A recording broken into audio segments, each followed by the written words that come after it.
तो आज की वीडियो में हम सीजी बोर्ड द्वारा 2023 में पूछे प्रश्न को सॉल्व करेंगे। इस प्रश्न का पैटर्न है 2+3 में, टोटल 5 मार्क्स का क्वेश्चन है। क्वेश्चन कुछ इस तरीके से, what is meant by alloy, alloy से आप क्या समझते हैं। Right any one use of it, इसका कोई एक उपयोग लिखिए। इसी क्वेश्चन का दूसरा प्रश्न है B, right any 3 differences between lanthanide and actinide. Lanthanide और एक्टिनाइड में कोई 3 अंतर लिखिए।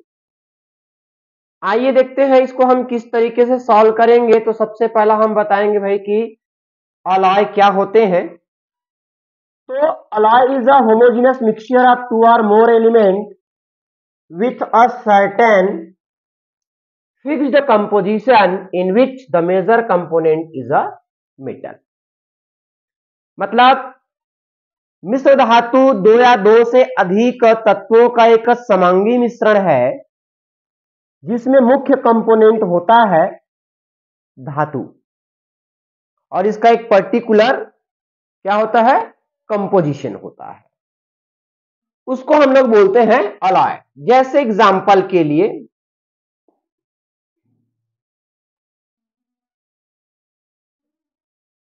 यहां पर एग्जांपल के लिए लिखा हुआ है, जैसे ब्रोंज है,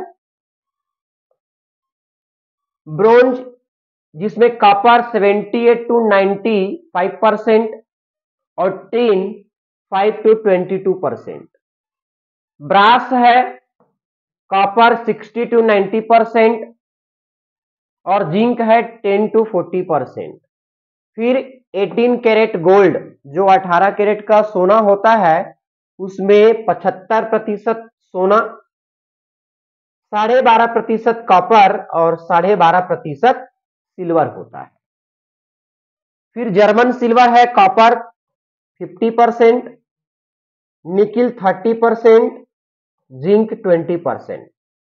स्टेनलेस स्टील है आयरन, कार्बन और क्रोमियम का मिश्रण और स्टील है 98 से 99% आयरन और 0.25 से 2% कार्बन। अब इसका कुछ उपयोग भी पूछा है, आपको इतना सारा नहीं लिखना है, मैं आपकी जानकारी के लिए इतना सारा अलॉय का एग्जाम्पल दे रखा हूं। आपको 1 या 2 ही लिखना है क्योंकि आप मार्क्स कम है, 2 नंबर में लिखना है, डेफिनेशन भी लिखना है, एग्जाम्पल भी देना है और यूज भी बताना है।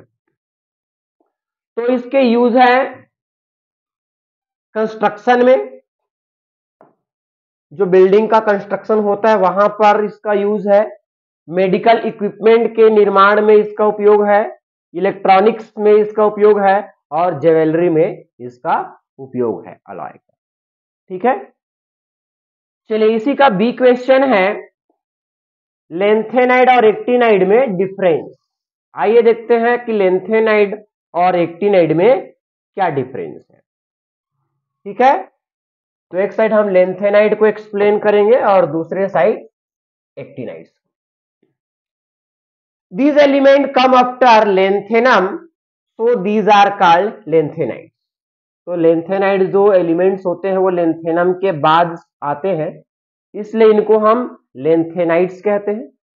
और एक्टिनाइड जो है एक्टिनियम के बाद आता है, इसलिए इनको एक्टिनाइड्स कहते हैं। दूसरा डिफरेंस है, lanthanide have smaller tendency to form complex. मतलब लेंथेनाइड जो है कॉम्प्लेक्स ज्यादातर नहीं बनाते, बहुत कम बनाते हैं। वही एक्टिनाइड्स की बात करें तो इसका कॉम्प्लेक्स बनाने का जो गुण है बहुत ज्यादा होता है, higher tendency to form complexes. Lanthanide जो होते हैं वो रेडियो एक्टिव नहीं है, एक एक्सेप्शन है प्रोमेथियम। प्रोमेथियम को छोड़कर बाकी सारे के सारे नॉन रेडियो एक्टिव हैं। वही हम एक्टिनाइड्स की बात करें तो सारे के सारे एक्टिनाइड्स रेडियो एक्टिव हैं। अगला डिफरेंस है, हमने 4 लिखा है, 3 पूछा है। Compounds of lanthanides exhibit less basic in nature. इनके कंपाउंड जो है उनकी क्षारीयता कम होती है, जबकि एक्टिनाइड्स के कंपाउंड्स की क्षारीयता ज्यादा होती है। ठीक है, तो इस तरीके से आपको एक्सप्लेन करना है ताकि आपको पूरा का पूरा मार्क्स मिल सके। क्योंकि ये 5 नंबर का क्वेश्चन है और छत्तीसगढ़ जो बोर्ड है वो 5 नंबर के क्वेश्चन में ऑप्शनल क्वेश्चन देता है। तो इसका ऑप्शनल क्वेश्चन कुछ इस तरीके से है, ये है इसका ऑप्शनल क्वेश्चन। इसका पहला क्वेश्चन है what is meant by misch metal. Miss धातु से आप क्या समझते हैं? Right any one use of it, इसका कोई एक उपयोग लिखिए। इसका दूसरा प्रश्न है right any 3 similarities between lanthanide and actinide. यहां पर समानता बताना है लेंथेनाइड और एक्टिनाइड में। चलिए देखते हैं कि मिस मेटल, मिस धातु क्या होता है।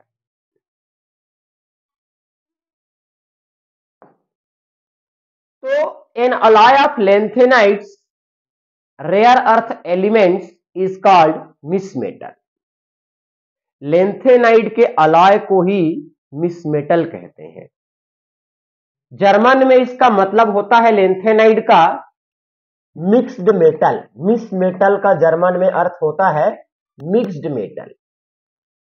मिस मेटल के कुछ पर्टिकुलर कंपोजिशन होते हैं, जैसे misch metal consisting of about 90 to 95% lanthanides, जैसे cerium, lanthanum, neodymium.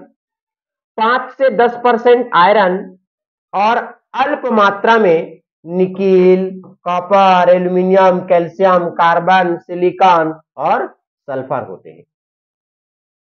These are called pyrophoric alloy. इनको पायरोफोरिक अलॉय भी कहते हैं। क्यों? क्योंकि on rubbing misch metal they produces sparkles, चिंगारी उत्पन्न करते हैं इनको रबिंग करने, रगड़ने से। Therefore, these are used for making ignition devices as flint। तो इग्निशन डिवाइस में फ्लिंट बनाने के लिए इसका उपयोग करते हैं, और जिस फ्लिंट का यूज होता है चिंगारी उत्पन्न करना, जैसे कि इसमें गैस लाइटर हो गया, ट्रेसर बुलेट्स हो गया। इसमें जो गैस का लाइटर हो गया उसको हम जब दबाते हैं, उसमें घर्षण कराते हैं, रबिंग कराते हैं, तो चिंगारी उत्पन्न होता है। तो उसमें जो लगा हुआ जो अलॉय है वो मिस मेटल है। In preparation of gas lamp mental, तो गैस का जो लैंप होता है, गैस लैंप होता है, उसका जो मेंटल है वो इसी का बना होता है। Oxides of cerium and thorium are use. तो सीरियम और थोरियम के जो ऑक्साइड है उसको हम गैस लैंप का मेंटल बनाने के लिए उपयोग करते हैं। सिमिलरली सीरियम के ऑक्साइड का ये गुण होता है कि हीट और यूवी रेज को रोकता है, रोकने में सक्षम होता है, इसलिए इसका उपयोग so it is used in sunglasses. इसलिए इसका उपयोग हम सनग्लास बनाने के लिए करते हैं। अब इसका दूसरा प्रश्न था कि लेंथेनाइड और एक्टिनाइड में क्या समानताएं हैं। आइए देखते हैं इसमें क्या क्या समानताएं हैं। पहला, lanthanides and actinides both are members of a block element. तो जैसे कि हम जानते हैं भाई कि लेंथेनाइड और एक्टिनाइड जो दोनों जो है ए ब्लॉक के एलिमेंट्स हैं। Common and most stable oxidation state of both lanthanide and actinide is +3। इनका जो कॉमन ऑक्सीडेशन स्टेट होता है दोनों का वो है +3। तीसरा सिमिलैरिटी है lanthanides and actinides both are very reactive and electropositive in nature. ये दोनों के दोनों रिएक्टिव होते हैं और इलेक्ट्रोपॉजिटिव नेचर के होते हैं। चौथा इसका सिमिलैरिटी है lanthanide and actinides both are called inner transition element. दोनों को हम इनर ट्रांजिशन अंतः संक्रमण तत्व कहते हैं। Both have 3 incomplete outer orbitals. तो दोनों के पास n-2 F, n-1 D और NS। तो इन दोनों के पास 3 इनकम्प्लीट आउटर ऑर्बिटल होता है, F, D और S। ठीक है, 1 to 14 1 to 2 1 to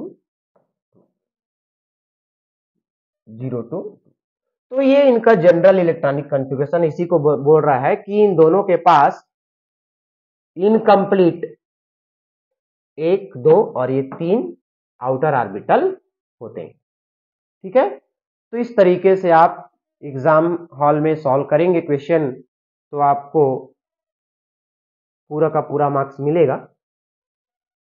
नोट्स के लिए आप स्क्रीनशॉट ले सकते हैं।